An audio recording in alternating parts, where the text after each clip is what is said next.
bahwa di Cina itu sebagian besar pemimpin partai komunis, terutama yang di Politbiro itu insinyur, termasuk Xi Jinping. Ya. 7 orang sakti di komite tetap Politbiro itu insinyur, kecuali satu yang ilmu sosial, yang ideolognya yang pernah kita bahas kan. Kalau di Amerika Serikat, sebagian besar anggota Kongres dan pemimpin Amerika itu latar belakang pendidikannya sarjana hukum. Law school ya? Law school. Mau ya. Obama, Clinton, Hillary Clinton. Yang tidak law school cuma Donald Trump. Sekolah bisnis kan. Di Wharton School. Ya. Nah, intinya yang dia mau katakan bahwa Cina itu salah satu keunggulannya dibanding Amerika sekarang. Kan misalnya dikasih contoh yang paling sering dijelasin bahwa Cina membangun kereta cepat. Kalau kita ke Shanghai, ke Beijing, kereta cepat kan, dan itu sudah puluhan ribu kilometer. Dan mulainya itu era pembangunan kereta cepat itu tahun 2008 misalnya. Itu dengan 3 tahun 4 tahun sudah ribuan kilometer Cina membangun kereta cepat. Belum lagi bendungan, belum lagi jembatan, belum lagi jalanan ya.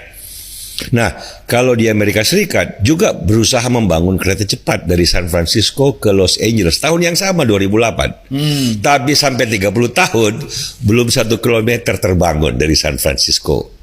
Sampai sekarang belum ada kereta cepat di Amerika Serikat. Nah, pertanyaannya adalah, loh kok bisa?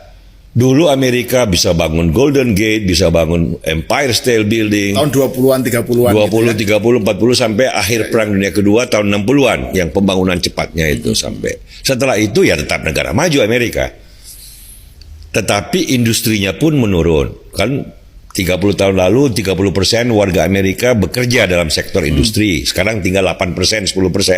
Sebaliknya di Cina, industri manufakturnya pada saat mereka bikin jalan cepat, bikin apartemen begitu banyak, industri manufakturnya berkembang dari hampir nol menjadi sekarang untuk di dunia ini 30% manufacturing goods-nya itu dari Cina. Dan diramalkan dalam 2 dekade ke depan setengah dari semua barang-barang pabrikan itu dari Cina. Nah ini dijelaskannya bagaimana kok 40 tahun terakhir Cina maju cepat dengan membangun pembangunan fisik yang luar biasa, jalan, bukan hanya jalan, mobil listrik, terus kemudian apalagi teknologi digital, AI gitu teknologi yang elektrik teknologi, teknologi.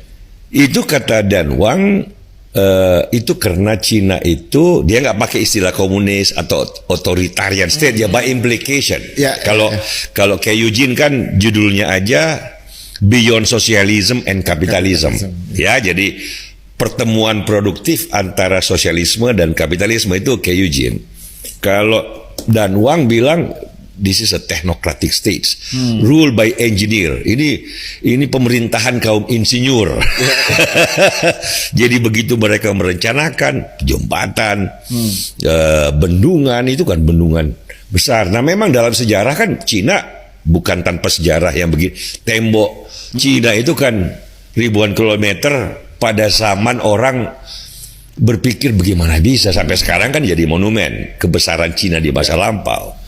Nah, cuman sekarang ini dilakukan 1000 kali lipat lebih cepat, lebih dahsyat pengaruhnya bukan cuma buat Cina. Dalam proses itu kan 800 juta orang Cina terangkat dari kemiskinan, tapi juga implikasinya bagi dunia.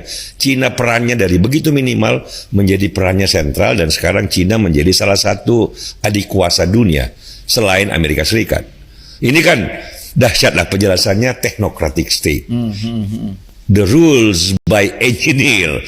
Di Amerika itu rules by lawyers. Lawyers itu sukanya menghambat kalau ada inisiatif. Apa kurangnya? Apa prosedurnya? SOP-nya bagaimana? Jadi berpikirnya menahan kemajuan. Kalau para engineer, dia mengatur kemajuan. Dia mengelola kemajuan sesuai kaidah-kaidah rekayasa. Ya kan, bikin jalan sejauh ukurannya, geometrinya, teknik sipilnya udah benar bikin. Udah nggak usah perhatikan yang lain. Kalau di Amerika baru mau bikin, ada LSM protes, ada individu berkumpul protes. Belum lagi perwakilan mereka di DPRD dan DPR protes. Mau bangun San Francisco, Los Angeles, kereta cepat aja 30 tahun nggak jadi-jadi. Di Cina 3 tahun 1.000 kilometer, tambah lagi 5.000 kilometer. Nah, technocratic state, kekuasaan kaum engineer, lawyerly state, democratic state, pembangunan fisik, materialnya tidak lagi terjadi. Kalau di Amerika, kalau di Cina, kelebihan apartemen hal. Di Shanghai itu kan tinggi-tinggi semua, nggak ada lagi bangunan yang landed satu-satu gitu, semuanya apartemen. Di Amerika, Sohran Mamdani di New York bisa menang gara-gara kekurangan apartemen.